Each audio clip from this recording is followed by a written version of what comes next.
What's going on, everybody? Welcome back to another episode of 54 Yards, and this week is Hate Week, Part 1. Part 2's in 2 weeks. I guess it's Part 2. Part 1 was Red River. You know what I'm saying? Hey, what are you doing? Hey, put that tongue away. I ain't got no tongue action on this channel right here. Dogs. I should have wore a visor on the pod, not only for Bob, slapped it right off you. but for Kirby Smart. Came right through the screen and slapped it right off you. Coaches that run Texas wear visors. You know, Bob Stoops, Kirby Smart, Lincoln Riley. Just a whole list of all of them. Clip that. That's going to be the intro of this week's episode right there. But no, loaded episode today. Go ahead, Carlos. Before I think... Get your piece off. Go ahead. I think our sponsors brought to you by Opus, brought to you by Novig, brought to you by Benable, brought to you by Dabble. You know what I'm saying? Everybody in the not brought to you by Georgia in the chat, but it's Hate Week. You know, man. It's Hate Week. I'm excited. It should be a good week. Last week's season. Red River Hate Week 1, but you know what I'm saying? Arkansas, kinda. Nah, man. You know what I'm saying? Red River Hate Week number 1, but you know how we get down. Number 2. Stop it. Hey. Dudes win 2 in a row for the first time in 15 years. I am solely speaking off this season, okay? Ain't no this year, last year, 20 years. This season. Okay.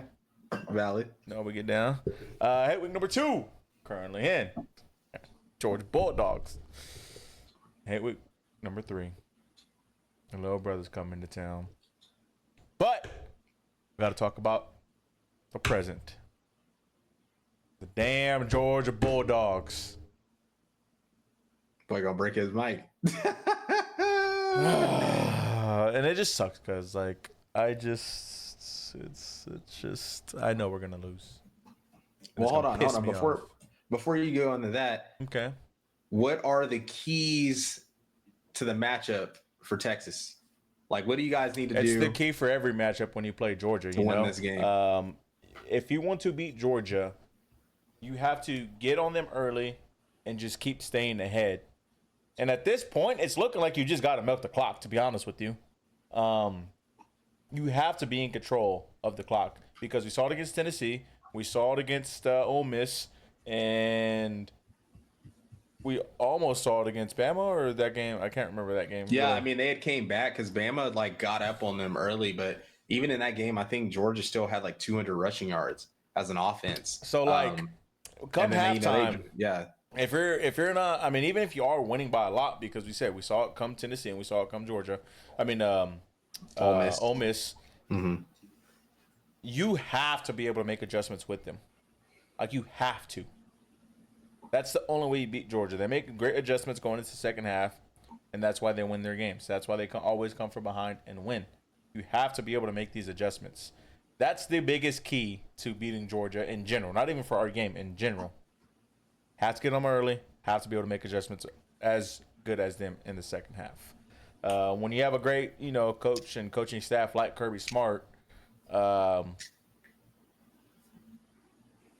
going to make the best adjustments in that moment in time. I mean, that's just how it is. Like, he doesn't get to winning as much as he do by not making the correct adjustments week in and week out. So it's gonna be a fight, man. It's gonna be a tough one. It's first time in Athens. I don't know if it's ever, but yeah, I think right now y'all currently lead the series against Georgia. I saw a tweet today. I think that you guys lead the series. Yeah, you guys lead the series 4-3. But Georgia has a two game current win streak.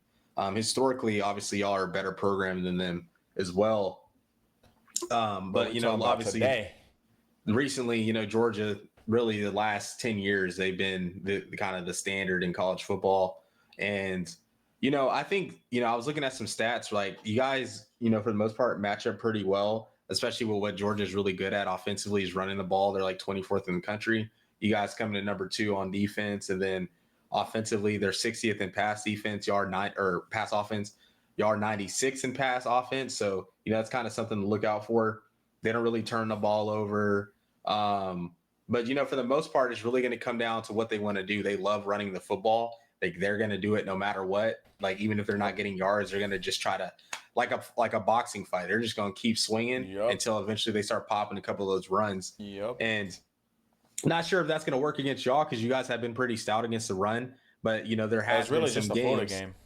Yeah, Florida. You've kind of had like some moments in games. Florida, Mississippi State, kind of some explosives against Kentucky. Nothing crazy. Well, you guys have moments in games where you guys kind of get hit with some explosives, and it's kind of made y'all suspect at times. I do think it's because the offense hasn't been in a groove, but I think you guys have shown that kind of late. Like even in the Mississippi State game, like you guys came back, but you showed a lot of explosive offense, a lot of sustainable offense, and it kind of transitioned into the Vanderbilt game to where it took over. But then you guys, almost blew that one. So it's like you guys are either starting off super bad or you start off super good and you don't finish.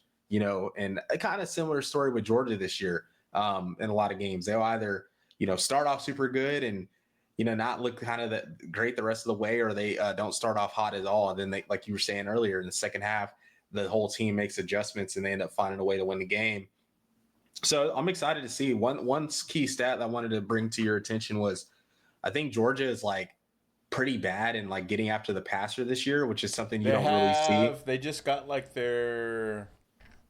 It was a really low number of sacks. I think it was like their 13th sack on the season or something like that. Yeah, I think they're 3% like success sack rate, or 3% sack rate or something is what I heard today. Yeah. Listening to some shows, and obviously you guys have struggled on the offensive line, but that is something that you can kind of feel good about, to where it's like, okay, they haven't been generating a lot of pressure this year. However, it is still Georgia.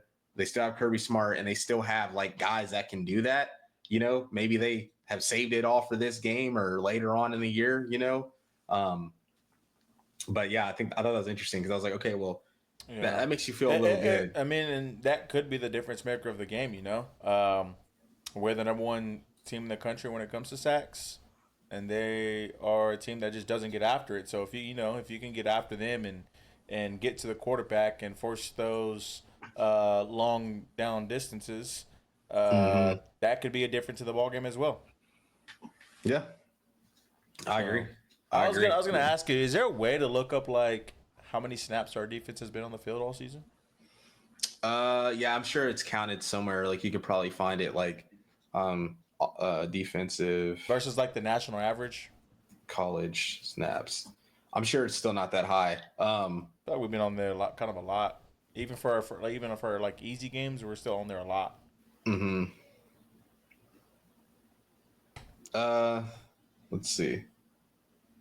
And it might not be high because like we'll like force 3 and outs or just short like drives, but like I guess the time frame of like them being on and off the field. Yeah, I'm trying to see. Because like this looks like it has it, but I don't know like how to read this type of stat. Oh, good. I was just wondering. That's interesting. I'm sure it's on PFF when too. You talked about our defense. So I was like, yeah. I wonder if. Yeah, I'm glad. I'm sure last year with OU we were like top 5 snaps on the field, but I mean, it's gonna be a tough one, man. It's gonna be a dogfight. It's gonna be a grueler, no pun intended. And it's becoming I guess more so with us, not really with them, but it's becoming kind of like a rival. I would love to see Georgia on our schedule every year.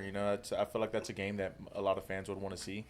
If I don't think it's possible, but if we could somehow, some way replace them with Arkansas, like just to have like a Oklahoma, Georgia, Texas A&M, like those are the 3 games that stay. That would be really cool. Yeah, I feel you because I want to get rid of Ole Miss. Yeah, it's I'd great rather for put both like teams, Alabama. It's great for both teams just because we should be always ranked high and whatnot, and obviously they will as well. But it's gonna be a tough one, man. I'm not expecting us to win, and I'm fine with that. I just want to see a close game. Like I don't want to see like a blowout or anything. I just want to see a close, hard-fought game. That's what I want to see. If we lose by like 7 or less, and I feel like that's acceptable. Obviously it's not acceptable losing, but like if you do lose, I'd rather lose by like 7 or less on the road in Athens. They've already lost once this year. They don't lose very much at home, so I think the issue though will be if y'all do lose, will be the issue with Sark in these big games and the for same talent sure. level and the mono and him on mono.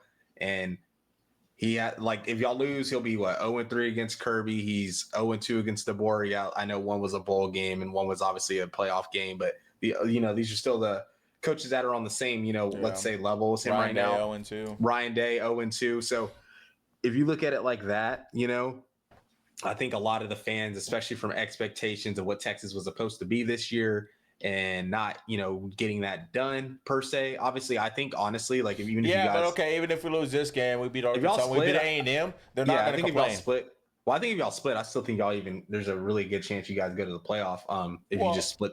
That's what I'm saying, but not even about that. I'm just saying if we split and we win Arkansas, the fans aren't going to complain about this loss. Yeah, maybe. I mean, I think you'll have definitely a portion of the fans that won't complain because you'll probably still get in the playoffs. You'll still have a chance. For us to make the playoffs the way that we look this year? Oh, for sure. Like, I don't think anybody's going to complain. I just think the realistic fans that are like, you guys have kind of came back out of the dead to where it's like, okay, we're competing for championships now. Would be like, okay, we can't. Yeah, we made the playoffs, but it's like, no, our expectations, like we were ranked preseason number 1, had this, and this, so like making the playoffs was what we expected, right? I think the expectation would probably be like, let's win a national championship, let's do this, and then we still can't beat these, elite teams. So I think you're gonna have some fans that are gonna be, I've seen on Twitter the James Franklin 2.0, murmurs, so yeah, it's just. Well, I'm going to say with the exception of DeBoer as of right now. He just, we're talking about elite GOAT statuses of coaches, Yeah. I mean, Ryan Day is, they haven't missed a beat since he's been at Ohio State, and he's won the Natty. Said he was born on third base. What they say.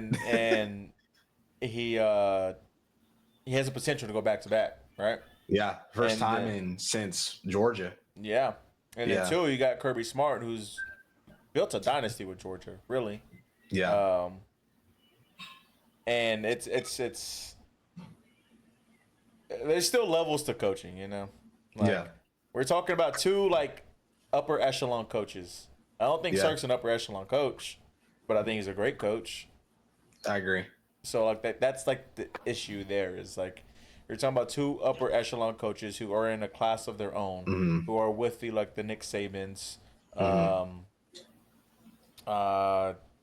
Bear Bryant. That's really it. Shoot, even if Sig gets to a natty this year with Indiana, I'm gonna just put him in there just because of his resources and what he's got working for him. Like if he's able to get to the natty in 2 seasons with Indiana, that dude is in the talks. As one of the best in the sport. Yeah. So, because how many did Bob win? Bob won 1. He went to 4. 4 it was 1 and 4. He lost in 03, lost in 04. So you can kind of count Bob in that. Because it's still not easy to make a natty, especially in the BCS. There's only 2 teams, Yeah. So 100%. you can count Bob in that, but there's not many And he went to the playoffs once too, in 15. Yeah, so these are just different level coaches. So that's the hard part. But yeah, it's gonna be a tough one, man. I just hope the offensive line, stays how it played last game. I thought last game they played really well. I know we moved some pieces around. Sorry, excuse me. I know we moved some pieces around and that helped a lot. So I'm hoping, they get this bye week to, really get things together. And then 2, Arch just kind of stay in the groove that he's in. He's been playing some great football lately. Excuse me, sorry. Them sparkling waters, they be making that carbonation begin to you. But the defense, we get 3 pieces back on the defensive end, I think. No, two. Jelani and Taff, and then on the offensive side we get Wingo back. So, like I said, man, as long as the game is respectable, I'm fine with. I think even if we win and we lose to A&M, we're like, we just have to split. And I've said this, the other weeks, and you didn't necessarily agree, but I think even if we win this game and lose A&M, we're still in. Like, we just have to win one of these two. That is solely with us also beating Arkansas as well. Yeah, for sure. And I think, even if I think the one you really want to win is this one because it just looks Georgia's better. they've had I don't know. No, I would say it looks better just because they've had just ranked higher, so on the road. They are ranked higher, it's but also it's like if they are as good as they have been, their ranking is, even if they beat you, maybe at the time A&M could potentially be the number, I don't know if Indiana or Ohio State's going to lose, but maybe the committee rewards them and moves them to 2 or 1 at some point. There's a very high chance that A&M could be number 1 by the time they play Texas here. And if y'all lose to the number 1 team or even to a top 3 team in the nation, last game of the year, a rivalry game, if it's close and competitive, I don't think you will get punished too much for that. I mean, the committee has even said, like even with OU, losing to Texas with Mateer and stuff, like they've been taking that into account with like his hand and stuff and the injury, and we haven't really been getting punished. That's. I mean, it is what it is. Yeah, but the committee's also, If you look at what he was doing before he got hurt, you could tell he was hurt. Like that's for sure. But like the committee also y'all beat contradicts us, so himself a lot, Oh, they do. We will get into that. I understand, but I hear you. We'll they get into that. contradict themselves a lot. It's bad. We'll get into that. But, so I hear you. But yeah, I agree with you. I agree with what you're saying. Like I think you do just got to split, and you guys will be in. I think just from optics, I mean, look what they're doing with Notre Dame. Brand wise, I think a 9-3 Texas with very good quality wins on the resume, losing to the number 1 team in the country currently by 1 possession on the road. Got Arch Manning. I just think like that'll be enough to get you guys in. And obviously, like on paper, it depends on how you look. Like you guys have looked, even though you had some very ugly wins on the road, you still won the game. Yes, the Florida loss is looking worse and worse as as the season goes along. But I think you guys have enough, especially now in the chamber, to like offset that. You play well against Georgia and A&M, and I mean, what's worse, a loss to Florida this year or a loss to Northern Illinois last year? I would definitely say, I mean, there's NIU. Yes, 100%. But like it was so early. So was ours. Yeah, y'all's was like week 4 or 5 though. They're just like week 2, week 1 or 2. So I don't know, but like I said, I mean, y'all's lost at the time. I mean, if you look at stuff objectively, you understand like Florida's a talented team. It was on the road. Like that was a losable game for Texas, and that's what happened. It wasn't really like to me, it wasn't a massive upset. Like how people are like, oh my God, they're so bad. Yeah. I'm like, bro, like your record isn't everything. Like, look, did you people see the injury report last week when Florida played Kentucky? There was like 15 people out. Like they've already mailed it in. They're chilling. They're saving that red shirt before Lane Kiffin goes there. That's what they're doing. So they lost to them. Yeah, it was week 2. They beat A&M. They lost to them week 2. Yeah. Yeah, so it should be a good game. I think you guys got to just play good football, and hopefully there's no like bye week rust. Sometimes that's a thing. As weird as that sounds, penalties. That's the other big thing for us. Is playing on the road. Playing on the road. I mean, and that's another thing too. You guys haven't been a good road team this year. I mean, you've won 3 games on the road. Some people say that is a good road team because we have fought through adversity and came back and won the game. Yeah, but these weren't depends Georgia. on how you look at it, for sure. But it just depends on how you look at it. For sure. Obviously, from a player's point of view, you're going to look at it as you are a road team because you've had some road tests and you've been very, very, very battle tested on the road in some one hostile environment. Yeah, with I will Mississippi say. State, I will say you came back and you won the game. I will say though, if you're gonna that is true. But I think once y'all did that, y'all had those performances on the road against like good teams, aka Ohio State, aka a talented Florida, like that was the results as opposed to like a Mississippi State and a Kentucky. You guys just had more talent to them, so there was a way to kind of Jimmy and Joe them out of there, which is what y'all did. You guys just were better, and obviously not discrediting the wins. Like some of them, like Kentucky, I think they kind of sold the game, but that's part of it. Well, they both did, but the ball's got to bounce your way, in these small moments. But it's also at the same time, it's like how much more of that like playing bad on the road, the luck, this and that go into effect, especially when you play like a team of the caliber of Georgia, So We'll see, man. that's the tough part. 6:30 ABC. You know where I'll be, right in the middle of my couch. I feel it. TV out. I feel it. But And everybody, us, man, y'all gotta. Yeah, we got a tough one too. Hey. Yeah, we do. Hey, listen. I hope y'all lose, man. I love the matchup. I hope y'all lose, man. Hey, last time you said you loved the matchup. What happened? We lost, but we blew the game. It wasn't because we got beat. Last year, Carlos was like, yo, I think it's going to be belt to ass, this and that. And I was like, why are you bringing up bullshit? Because I'm just telling it. I just got to lay it. I was like, listen, I love the matchup. And sure enough, we blanked them boys. They got smoked with Jackson Arnold and all of us hurt. This team's a lot different. Roster's a lot different. I think John's coming into his own after the Tennessee game. I think he's playing good. I think he's fully healthy now. He's actually running around like how he looked at the beginning of the year. And also, this team is just gettable. Like, they're a very good team. Like, don't get me wrong. Alabama's very good, but they're not elite by any means. They're just a very good team. They're not elite by any means. They have a very good offense, but they're like a Ferrari. They're like a car with their engine light on. Say that again. I'm going to send it to DeBoer. They're like a car with their engine light on. Okay. They're like a car with their engine light on. You know what I'm saying? Like, you can only be efficient one way. And I can't wait to and just thinking about just being one dimensional, throwing the football. Like, all they do is throw the football. They throw the football at a very high level. Ty Simpson's probably playing the best quarterback in the country right now. How do I add producer Cole onto this?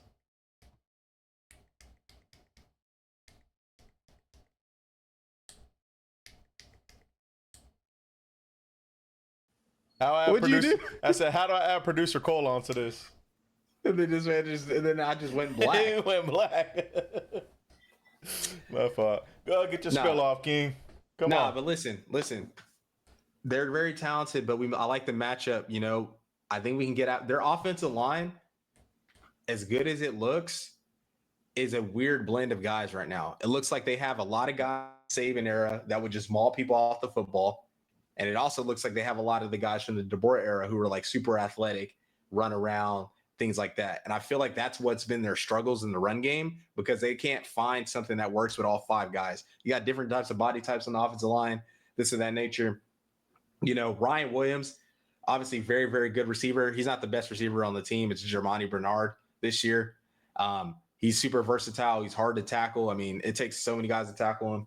They use him in a lot of trick plays, line him up in the backfield. So he gets a lot of volume and a lot of touches. But yeah, I think the offensive line we can get after. I think we can apply pressure on Ty Simpson, and we got to apply pressure on him because if we don't, he'll tear you apart. And they're going to get theirs. They're going to create explosives. They're going to do that. But I think, we're going to have Gentry back for this game. Our corners have been playing well.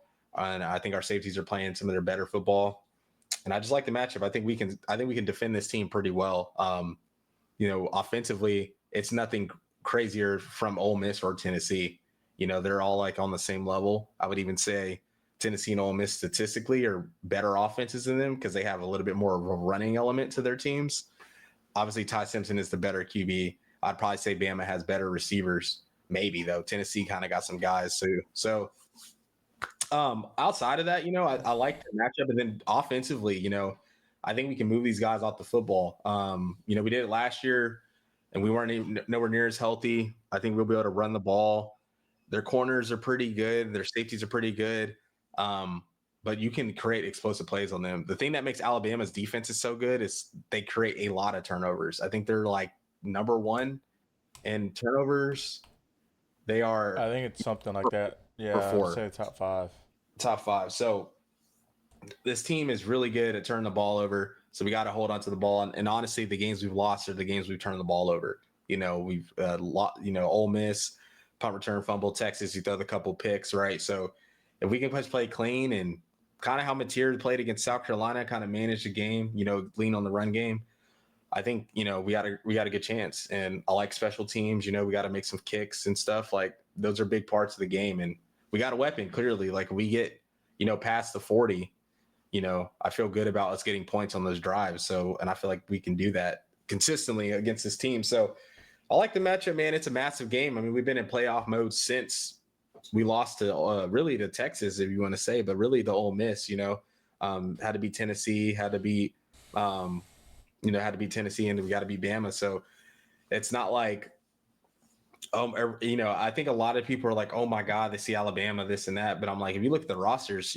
pretty identical, very talented teams. I think, I love DeBoer. He's probably my favorite coach in college outside of BV. Like I just like how he coaches. I just like the way he does things. So 2:30 I'm excited kickoff? for the game. 2:30 kick. So I'm glad we're not playing at night. I kind of wanted to play at night just because, like we said, that sometimes it activates a team, but it's spooky at night, man. But hey, I'll also take any advantage we can get too. So nah, they gonna show up they gonna show up and nick the house Nick Saban built. Man, they booked us on homecoming. They want this revenge. You come and take it. Come on. Hey, spot the ball. Let's go. Spot the ball. Let's go. One point I did want to make to what you said earlier about the receivers, how Tennessee has receivers and whatnot. I think the difference is in this game versus the Tennessee game is the quarterback. You're facing a quarterback who can actually throw the ball accurately downfield and not make a lot of turnovers and throw a lot of turnovers. We gotta really force him this game. Like he's not gonna. If he gives it to us, great. But I don't see that happening. Like we really gotta force some turnovers, and we really gotta get pressure on him early and often, and make him rattled. Like we gotta do that, because the dude's thrown one pick all year. He literally looks like an NFL quarterback playing in college right now. Like that's what he looks like, you know? So that's the difference. That's the biggest difference is the receivers might be the same. I'd probably give the slight edge to Alabama talent wise. Yeah, for sure. Talent wise. But when you have a quarterback playing the way Ty Simpson is, it doesn't, hey, good luck, man. No doubt. And that's the thing. It's like, I think they're kind of running into some issues because the running game has still been so non-existent, and they're getting into some tougher competition, and we will be the best defense they play this year so far. So it's like, it's very hard to beat a Brent team if you're one dimensional. Like you have to be able to change it up. You have to be able to, especially, disguising things. Cause if Brent feels like he can stop the run with just 4 down linemen, he's going to start throwing some simulated pressures and things like that. That's why we have so much success, Yeah, I agree. And defensively, we don't. We feel as we don't have to stack the box to be able to stop your run. Like you're gonna have to beat us off the blocks if you want to get past us. And I think with any good defense that we watch them, like that's kind of how it is. Yeah, 100%. Because it's like you can do that, then you can really help out your secondary. You can drop 8 and make a quarterback think. And Ty Simpson's a QB. I think he'll process stuff fine, but if we can get pressure with 4 and drop 8. I really love our spot, and we can stop the run, which they have not been able to run the ball all, this would be the game they figure it out, but they haven't been able to run the ball all season. So how bad would you be?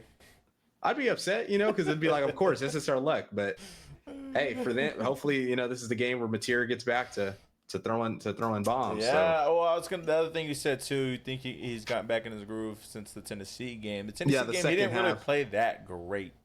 It's the second half overall. Yeah. Because he didn't really run for much and he didn't really throw for much. He maybe had. He ran for 80. He ran for 80, so he had 210 total. He threw for No, he threw for 160. 160. Ran for 80. So he had 250 total. And honestly, if I get 250 from him total yards again, that's perfect. I think that's true. I think we can win with that. Especially if X is running for 100 again. He's had we've had 3 straight games with a running back over 100, but X had 2 in a row because Torrey went over 100 against South Carolina, and then we had 100 from X against Ole Miss and This is just quarterback wise, not also bringing running back in. Yeah. 100%. I'm asking you a question. This is just for running backs. No, I'm asking you a question. This is just straight quarterback play, not really running backs involved. How far apart are Diego Pavia and John Mateer? In your eyes? They're not that far apart. I just think just because we saw what Alabama did to Pavia. Yeah. I think John is better than him talent wise. I don't think that's really a debate. I think Diego's been playing a lot of football for a long time, and he just kind of pressed. I mean, you saw how personal it was for Pavia, right? I think he did press in the red zone because they were moving the ball. You know, he gets stripped in the red zone, throws a pick in the red zone. Even if they don't score touchdowns there, but they score 6, you know, that game looks different. They might only lose by, you know, 1 touchdown, right? Instead of it being, you know, I think it was 14 points or whatever the final was, that they lost by.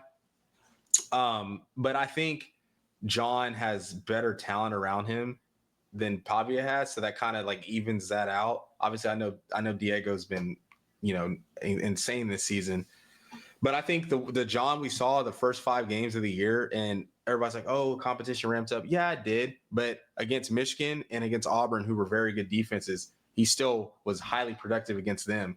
And then when he broke his thumb, you could kind of see the rust, also playing with an injury, maybe not wanting to run as much because you don't want to get hit on that thumb. So I think in the Tennessee game where we had to have it, it was like, look, we got to win this game. I got to do what I got to do. You kind of saw it in the second half once he calmed down. I think that will transition into the Alabama game. And I like just where he's going to be from what I saw on film. You know, like he was making throws again, like the throw to Satanga against Tennessee on the sideline. He wasn't throwing that the last couple of weeks. He kind of seemed nervous and wouldn't let it go. So, you know, I think he's solid, man. I think, like, you know, he was early in the Heisman race, and I think you know, take a lot of this momentum, right? Like, I really this year is really crucial, I think, to next year, because look, my expectations just try and get in the playoffs, and then obviously anything can happen then. But you get in the playoffs and you make a run, great. If you get in the playoffs, you lose. Okay, it is what it is. It sucks. But I really like our team. I like our roster. And then I like the ability for John to come back next year. And there's going to be a lot of guys in the portal that are going to see that Oklahoma roster. They're going to see John coming back next year. They're going to see that defense. So there'll be a lot of people that are going to be like, hey, we can make a championship run. Why not go play there? Same thing with Texas, too. It's going to be the same type of situation. So Marcel Reed to A&M. There's going to be a lot of schools in those boats, I think, that are going to be very attractive for elite transfer prospects that want to maybe play for a championship. So, yeah. Yes, sir. All right, man. Let's get into this nitty gritty. Let's get into this news, huh? Yes, sir. While I do that, I'm going to add something. Go ahead. All right. So let's see here. We didn't touch on it last week. I don't know if we did, but real quick, Luke Fickell, he's going to return. We did. Did we touch on that? Yeah. All right, okay. I did. Okay, cool.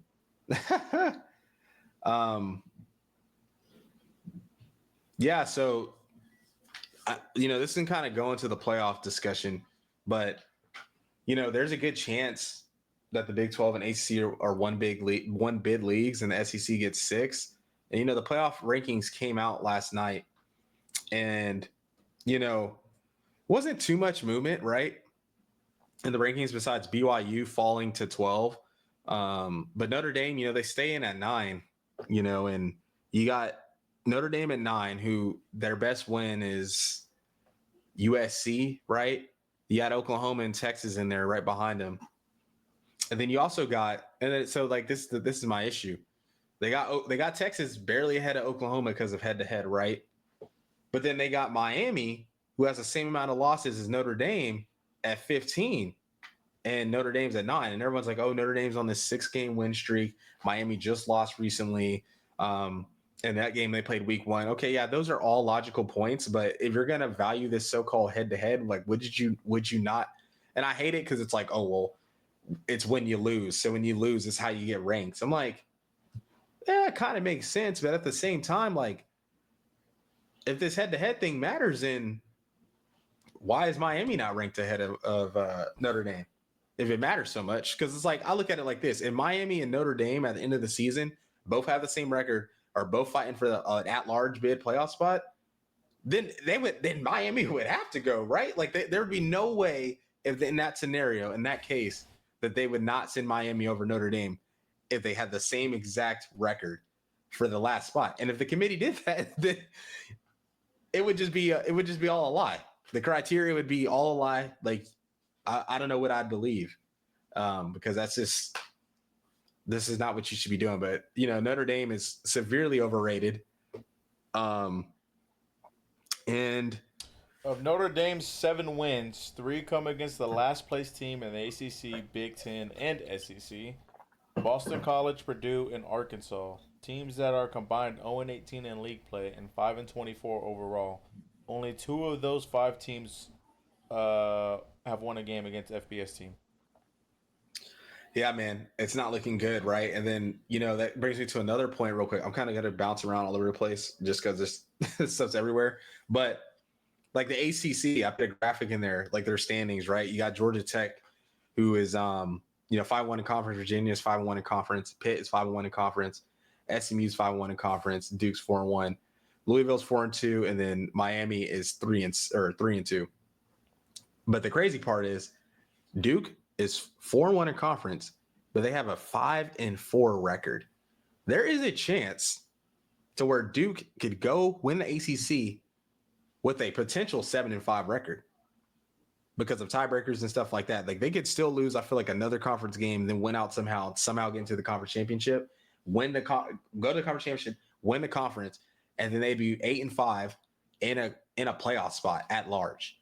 And it's like, when do we get to the point to where it's like, there's a situation like this? Like, yes, I agree that if you win your conference, you should get into the playoff. But there's also got to come to a point to where they condense that down, and maybe they take the three highest ranked, the three highest ranked conference champions get an auto bid out of any conference, and then maybe they, that would obviously that's going to be every year at least the Big Ten, SEC, and then you could have the Big 12 and ACC kind of fight over that spot because that's kind of what it's looking like. Last year the ACC was better. This year we think the Big 12 is better. And I think that's kind of what's going to be a reoccurring theme unless Miami, Florida State, Clemson, maybe Virginia Tech in the future. Like if Louisville, if these SMU, if these schools can figure it out and how to stay good consistently, then I don't think that would be the case. But it's a new era. You got teams like Tech using NIL and who else knows what's going to happen in the Big 12 with some of these teams that are going to stay relevant consistently. And then you have the teams like Clemson who are historically great, who are like, no, we're not going to use that stuff. That's not us. And then you have a team like Florida State who they just can't figure it out, So it's interesting that could be the case, that you could have a potential 4 or 5 loss team in the playoffs this year. And then you could have teams like Oklahoma and Texas and Vandy miss. It just, Yeah. It sucks. It sucks. Yeah. Speaking of Florida State lost at Clemson this past weekend, dropping them to 2-12 in the ACC play since 2024. FSU would owe Mike Norvell over $58 million at the end of the season if they parted ways. The remaining games against Virginia Tech, NC State, and Florida.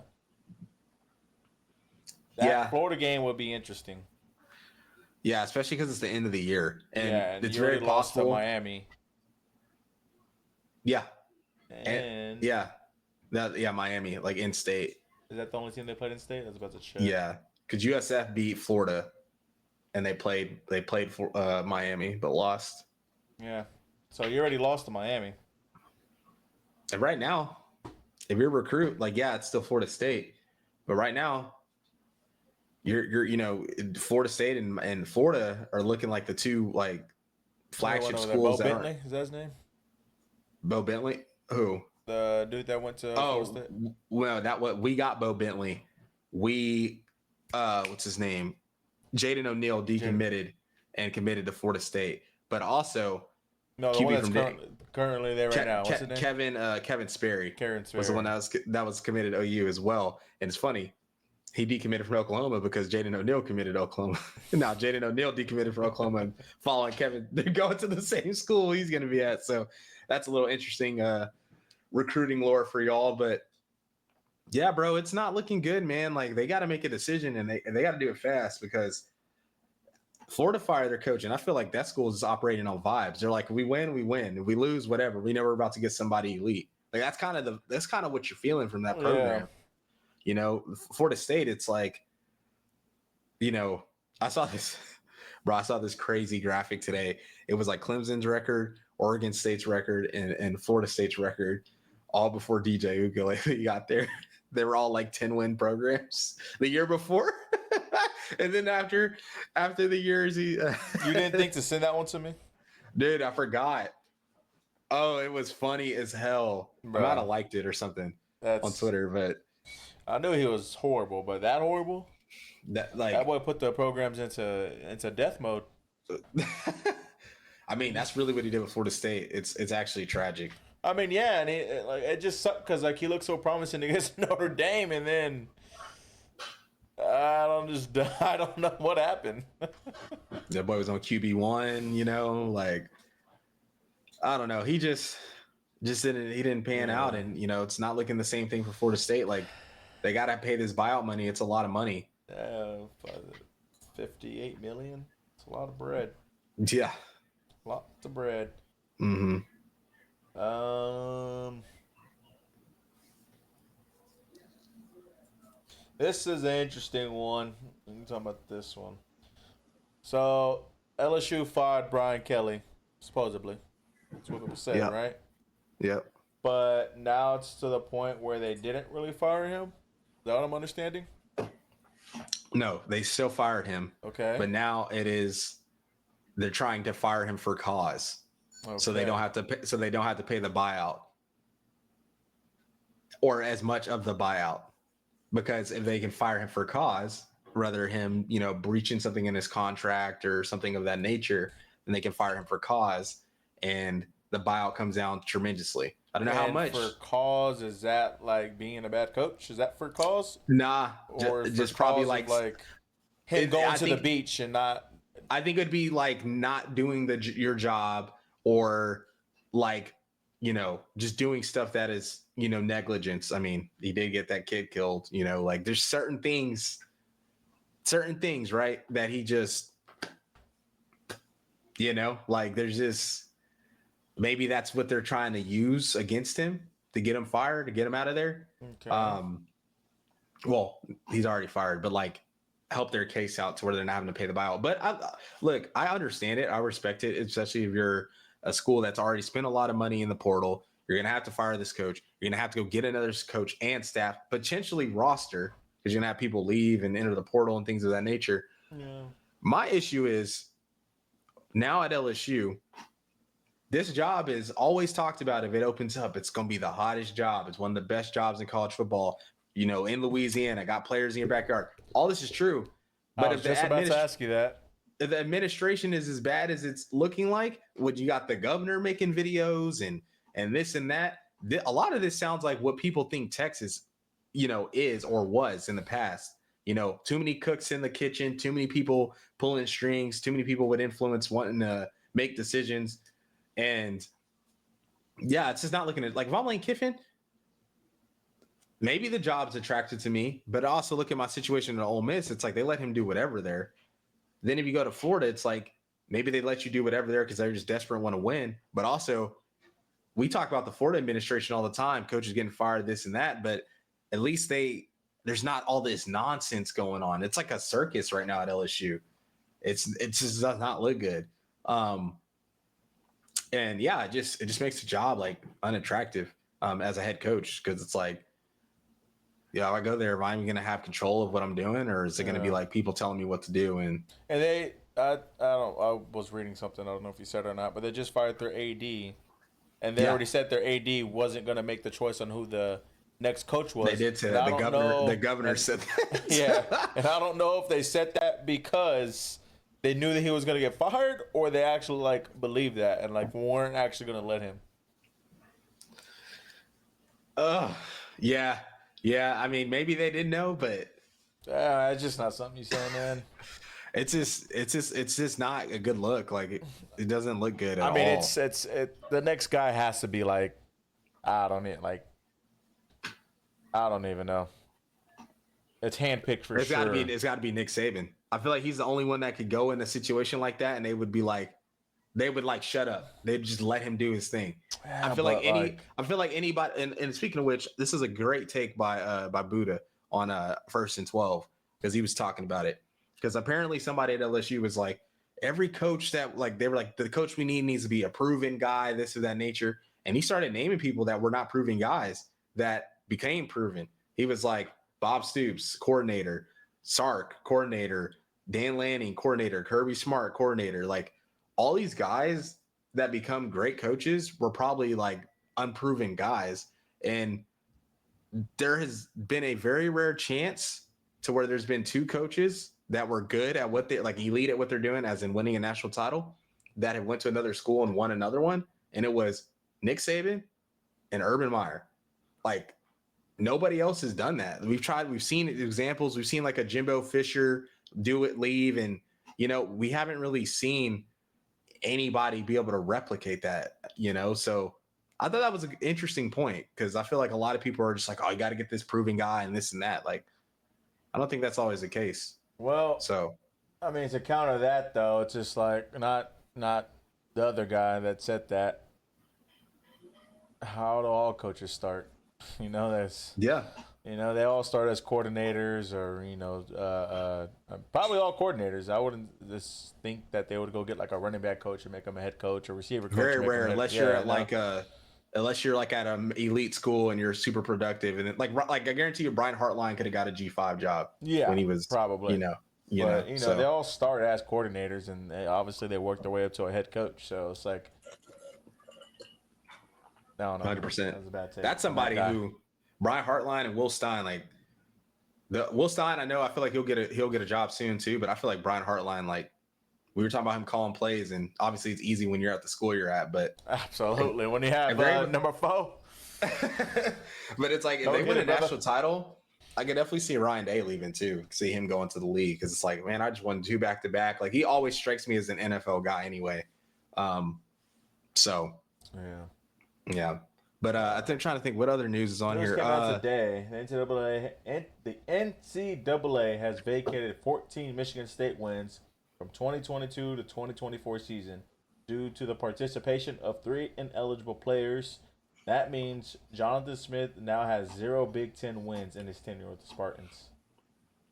And look, that's just unfortunate because a lot of that was probably Mel Tucker, because they used Mel Tucker on the graphic we're looking at. So that's unfortunate for Jonathan Smith, because I think Mel Tucker put that program in a rough spot, because Michigan State, in a great spot. They were, and the thing was, Michigan State, they had been a really good program in our lifetime. Like, they had made to the playoffs. Like they were really good, and I think the coach that they had, I think he retired. I think that's what happened, and then they kind of just were struggling. Then they pick up Mel Tucker, and boom, have a crazy year. Win 10 games, 11 games. Is he coaching anywhere? No, I don't think so. They gave him a crazy contract. I think he got a. Yeah, he got that one good season and got paid the next. And then the next season is when everything. Honestly, he might be one of the reasons why these coaches have these crazy contracts. Because his was 10 years, $95 million. Nuts, bro. What is he doing now? Does it say? Nah, I just know the boy was being horny. And cheating, apparently. Yeah, Mel Tucker, where is he today? Where is he now? He is... I mean, I wouldn't be anywhere with the money I got from that. No, you don't need to do anything. The problem is his reputation's tarnished. So it's like, even if he were to start some kind of podcast or something, it's like, who's listening to him? You better just invest it and make some businesses on the side and be hands off.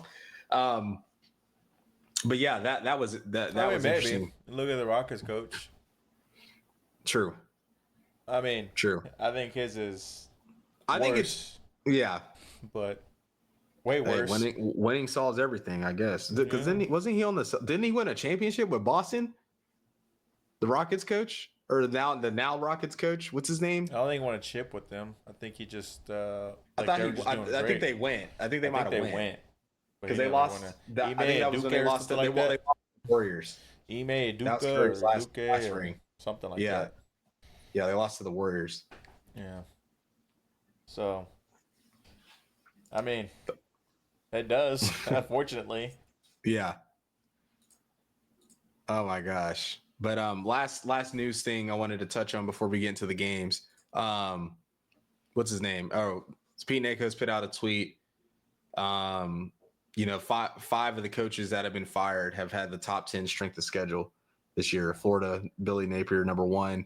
Brian Kelly with the 3rd toughest schedule. Hugh Freeze, Auburn, 5th toughest schedule.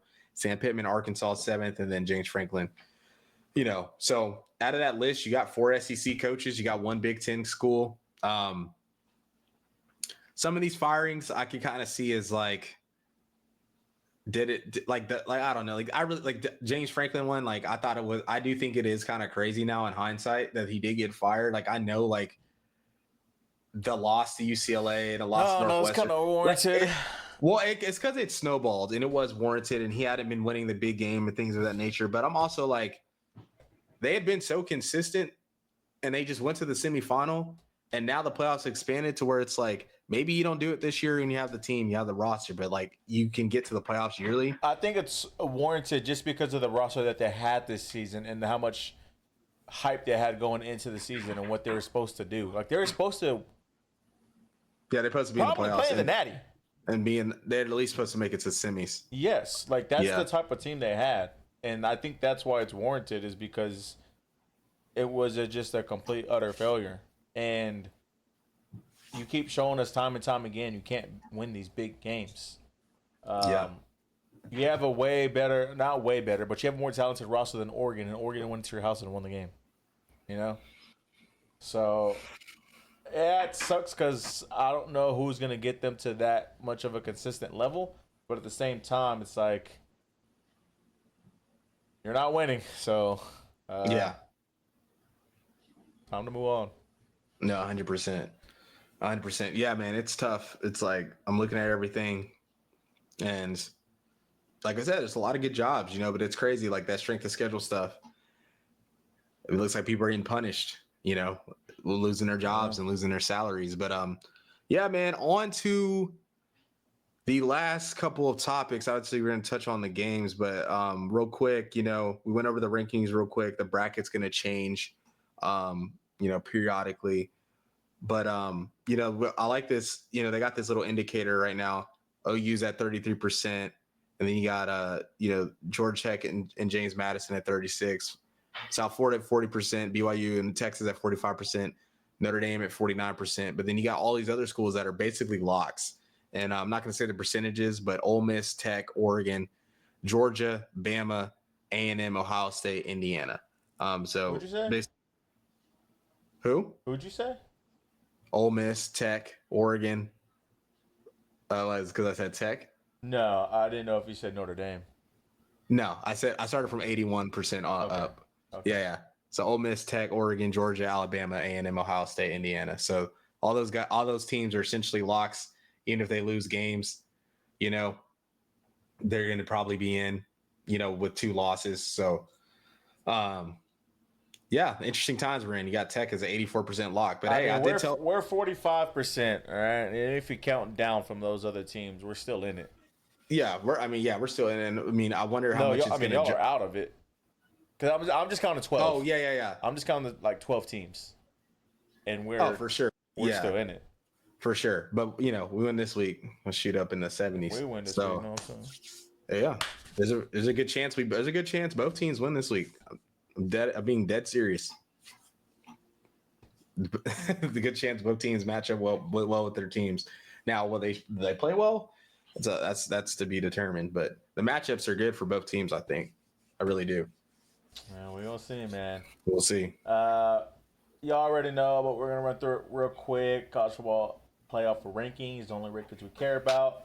Ohio State number 1, Indiana number 2, A&M number 3, Alabama number 4, Georgia 5, Tech 6, Ole Miss 7, Oregon 8, Notre Dame 9, Texas 10, Oklahoma 11, BYU 12, Utah 13, Vandy 14, Miami 15, Georgia Tech 16, USC 17, Michigan 18, Virginia 19, Louisville 20, Iowa 21, Pitt 22. I'm not a Texas fan, dude. I'm a Pitt fan. What are you talking about? Sure am. 23, Tennessee. 24, South Florida. 25, Cincinnati.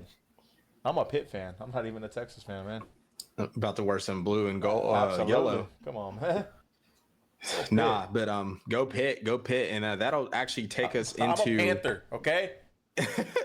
That'll take us into our last couple topics. But real quick before we jump into the matchups, Pat Narduzzi, he said Notre Dame game it's not a must win to him. He said it's not an ACC game.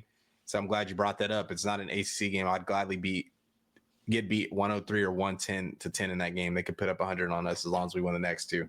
Listen, that's a weird thing to say as a coach. Because it's like, bro, you got to be a competitor. I understand your logic. Like, I get it. Like, it does not affect you, especially your conference. Like, it doesn't affect you. But, what if it does? Like, if the ACC was better. But it's not even that. It's just like. Y'all might be fighting for that large bid. And this is a game you can add to your resume. That, and the way I look at it is, too, it's like, if you lose this game, like, how does the committee view you as a team? Because you're playing a top 10 team. You're playing a great team. Playoff team. You're playing a playoff team. So, like, if you lose this game and how you lose, like, that doesn't look good for you at all. Or the conference. Because this is one of the better teams, if not the best team currently outside of Miami in the ACC. So, well, they're not ranked as high, but, like, still, this is a team that could be in the playoffs. So it's like, if nothing's set, right? Like, I know that we got these playoff rules right now, but they've been adjusting this stuff every year. And the only reason they didn't decide on their expansion is because the Big Ten and SEC couldn't decide on the seeding for who got auto bids. But there's a chance it expands to 16 teams. And if the ACC and Big 12 don't perform well this year, that can harm them in the future. Like, they might really get hurt in the future, and it might just be an auto bid league for only two conferences. I could easily see it being that, and then everyone else, it's like fight for the scraps to get in. So they're at home, man. So if you can beat at home, I don't know what to tell you, man. I'm glad. I love how the slate is, though. Like, this is in the morning, like before our game. They get to watch us, and hopefully I'm feeling good so I can, like, watch y'all and actually enjoy the y'all's game. You ain't even gonna watch our game, man. Be sleeping, taking a nap. You have too many shots of whiskey again. Hopefully, if that's how we get the dub, then that's fine. That's what I got to do. That's what I got to do. But jumping into the slate, man, I wish Clemson was better. But this is a game that Clemson could actually help us out in. I feel like Clemson can easily beat Louisville. Like, from a talent standpoint, they could win this game. Yeah, Clemson could beat anybody in the nation from a talent standpoint. But they got Louisville on the road, man, on a Friday. Hey, we know how these ranked ACC teams get done on Fridays, man. We saw it early in the year with Virginia and Florida State. But this is a huge game for Clemson, bro. They're trying to get bowl eligible, which is insane to say. They're 4-5, but they win this game. I think they got who they got after that. I know they play South Carolina, but that's at the end of the year. Yeah. Oh, so it's like, this is a must win. Simple. Because, you could beat South Carolina, but hey, that's a rivalry game, man. And you never know what's going to happen in that one. So it's like, you win this one, you beat Furman, you feel okay about going into playing South Carolina. Because I'm pretty sure they got to go to Columbia, and hey, Columbia might be bad or South Carolina might be bad right now, but they're gonna show up for the game. Game. Yeah, they're gonna show up. End of the year, both teams are gonna have nothing to play for, but that is gonna be their Super Bowl. Simple as that. So yeah, must win game for Clemson. It'd be crazy if Dabo does not make a bowl, especially with the what they were supposed to be this year. If they don't make a bowl, sheesh, won't look good. Absolutely. Another Friday game. That's good too. Yeah, it's Friday game. That's a good one. There's a lot on the line for Louisville just to lose, and they're at home. So I can't see it happening. I can't. But like you said, man, them Freaky Fridays be happening. Hey, they do. We got another Friday game, man. Minnesota. Can this Freaky Friday Freaky Friday. The spread is nuts. I know. Damn, that's crazy. Take Minnesota points. Oh my goodness. 25.5. I know Oregon's going back home. Look, they just had a tough win on the road. But Minnesota ain't no slap, bro. This ain't no sorry team. They're 6-3. Got PJ Fleck sitting on the timeline with that tie. Like, hey man, I just wouldn't be surprised if it's a little close. Like, I would not be surprised. And 26 honestly, is a lot. I wouldn't hate it. That's a lot of points though. So what does Vegas know that we don't know? But that, hey man, sometimes they're wrong, and that's a lot. I just haven't seen Oregon of lately putting up that kind of offensive performance. Like, they have the talent, but they haven't. Especially if I don't know how long he's out, but DK Moore if he's out, or DeCorian Yeah, Moore. DK Sorry, if he's Moore. out. They got Sadiq out. You know, they still got that guard that was out. Like if they get these guys back, even then, when they had him healthy, I just didn't see them doing that. Like they weren't just moving the ball up and down the field. So it's not an Oregon offense. You're used to seeing. This is more of like a Big Ten like team, like with talent. They're kind of like Ohio State. You know, can play run the ball, play good defense. I feel like the committee's kind of punishing them for that. And they have no good wins besides last week when they beat Iowa. That's their best win. And even then, they didn't move up that much. No. I think they're they still at like 9. They're 7. 8? They were at 9 last week. They're 8. Oh, 8. Yeah, and they're at 9 last week. So. Yeah. I don't know. I mean, if we win, we're gonna leapfrog them, both of us, with 2 losses. You know. Absolutely, especially if the game's close. Yeah. Next, hey man, I'm a Pitt Panther till I die. I am a Pitt Panther till I die. I know last week I said I was a Navy fan, but I was just talking, man. I wasn't being serious. This week, I'm being serious. This is always the game that it was gonna be. I'm a Pitt Panther till I die. You got Notre Dame taking on Pitt, man. Pitt's at home, having a great season. Could be in the playoffs, could not. They got to continue to win. Even though this isn't an ACC game, like Kevin and I just said, this game still does matter at the end of the day. So it's crazy for a coach to say that. Is this a first game Notre Dame's on the road in a while? I guess big game? I feel like they've been at home a lot. No, I mean they were on the road against Miami and Arkansas. Miami early in the year was Labor Day weekend. Well, I was talking about like I guess a big game. Oh yeah, it was the Miami game. Yeah. So hey, that stadium's got to be packed, right? Mm-hmm. It better be. It better be jumping. I mean, it better be. They better be jumping because they game need day it to there be too, jumping. right? Yeah, college game day is going to be there. I don't think they've been there in a long time. Yeah, it should be. The atmosphere should be great. It should be great. And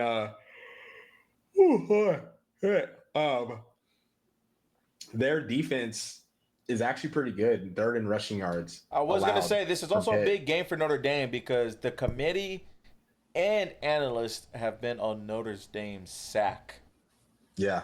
Lately. Yeah. So I would like for that to. For no reason. Slow down a little bit. For no reason. And this is a game where it's like Notre Dame's going to be playing for their playoff spot, essentially.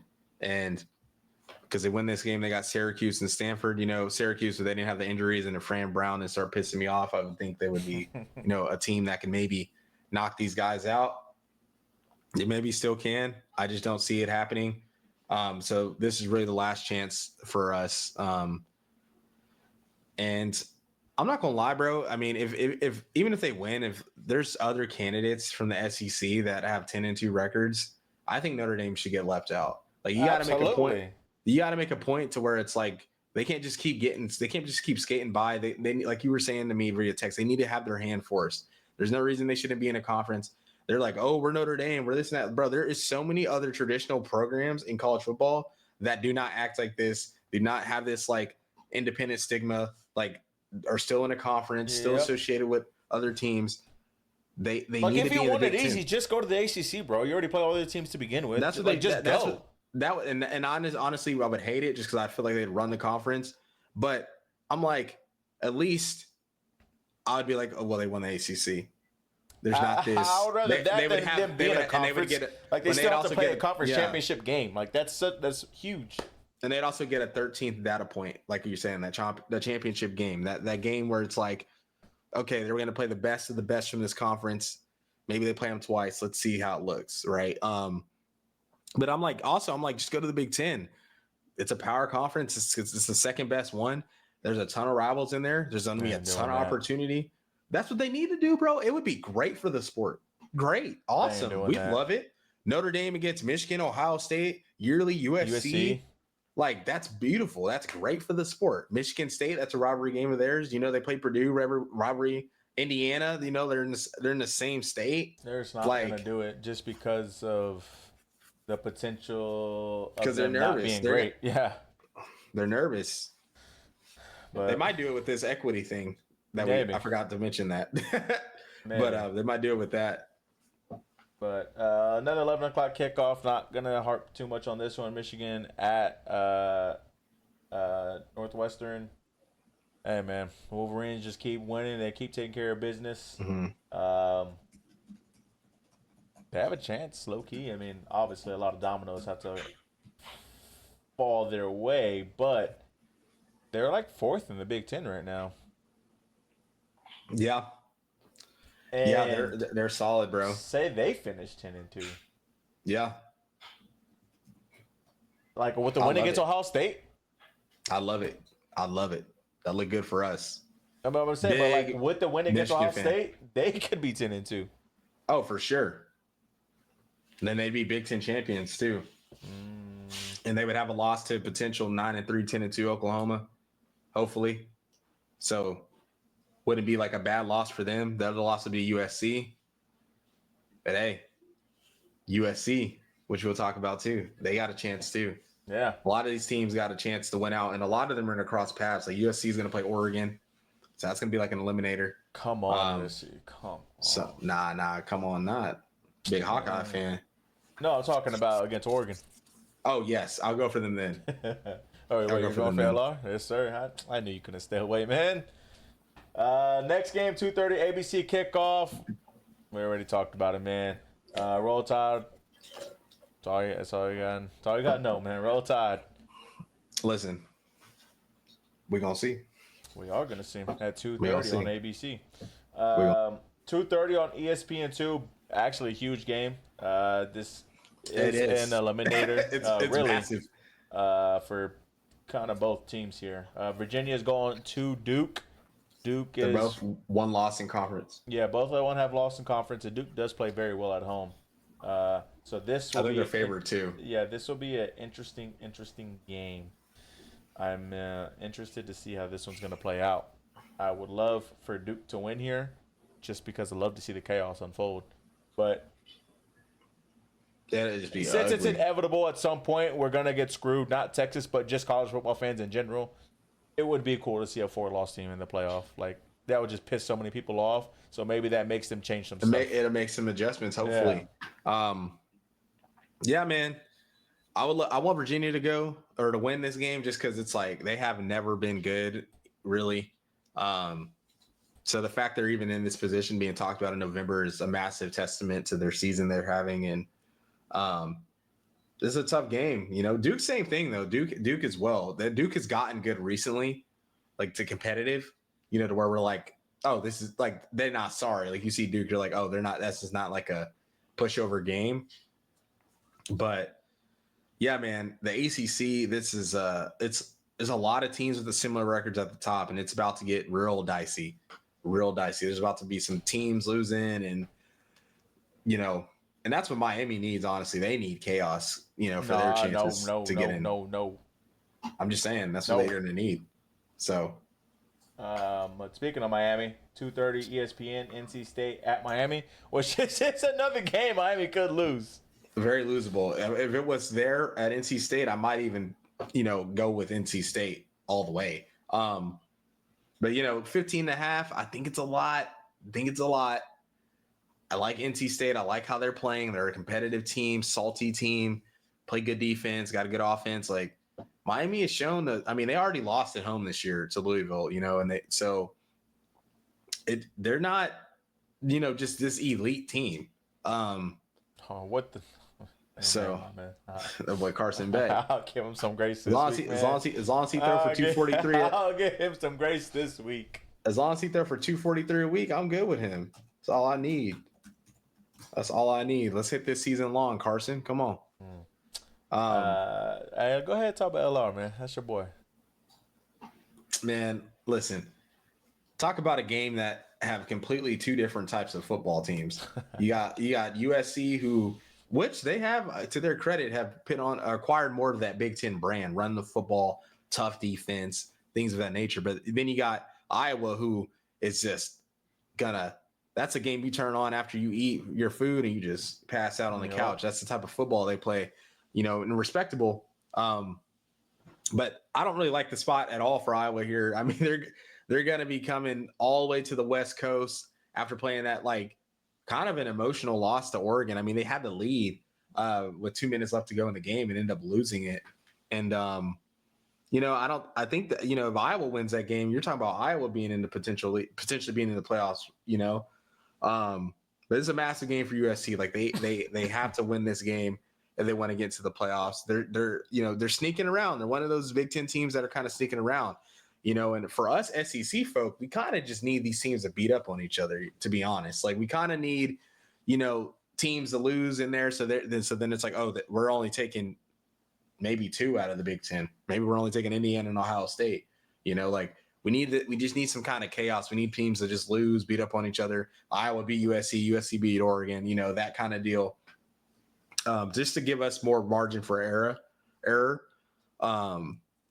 But yeah, man, I mean, I think it'll be a good game. I would say it's losable if USC was going to Iowa. But I think since they're going to be at home, making Iowa travel out there, I think USC will, and it's early in the day. That's the biggest thing.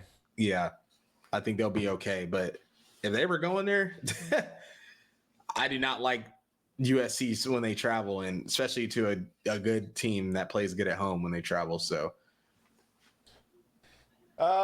before the last game, the other game, obviously the biggest one of them all, 6:30 kickoff, ABC. On the road to Athens, Georgia. Not gonna say much, man. Not gonna say much. Just know I got that shot collar on me. All right? Yeah, go Frogs. No. Oh, which one? Texas, Georgia. Oh, you're doing that one first? Yeah, I ain't gonna say much because we're not really gonna talk about that one. So yeah, I got you. I got that shot collar on me. You know what I'm saying? Yeah, Kirby better watch out. Listen, this is Carlos's op. He hates Kirby Smart for no reason. Let's see what he'll say after this week. Devil. That's why. We'll see what he does. Last game. We love late night kickoffs, man. I don't know if this will be a fun one to watch for me. Yeah, we'll love him if a fun one to watch for me, or I might be done for tonight, or I might just be like hyped up. I might be like, let's go, let's keep watching. We're gonna see how this is for me. But TCU at BYU, 8:50 or 9:15 kickoff on ESPN. Okay, man, you already heard Cam, man. Go Frogs. You know what I'm saying? Go Frogs. Get BYU up out of there, man. We saw what they did when they played a talented team. It's gonna be a tough game for TCU, though. Like BYU does have a good defense. They do, but I think TCU can. TCU got some speed, man. I think they as do, long as but they're inconsistent. That's why their record is what it is. Like they really should be up there in the Big 12. I know they were my dark horse. They're 6-3 though, so they're not awful. They had a bad loss last week to Iowa State, who's still a scrappy team. But yeah, I mean, TCU, get it done. Let's go. Yes, sir. Light them boys up, man. Go up there and light them up. Make them one-dimensional. The problem is TCU's defense, I don't think, can really stop people. So I think that fits right into what BYU likes to do offensively. But I do think TCU can score on them. But yeah, man. Way better slate than last weekend. I'll tell you better, because even last week's Friday game, I mean, the Tulane Memphis game was good, but like these are better, I think. Just know, man. Cam and massive. I hate watching this week. Got to. This is the point in time of the year where we got to control our own destiny, but it wouldn't mind having some chaos on the way as well. Absolutely. So. All right, man. Well, this will do it for your boys over here at 54 yards this week. If there's any week that you're a Texas fan or want to be a Texas fan, have it be this week. If you hate Georgia just as much as I do, come hate watch with me, man. Come on. As always, welcome. Boomer.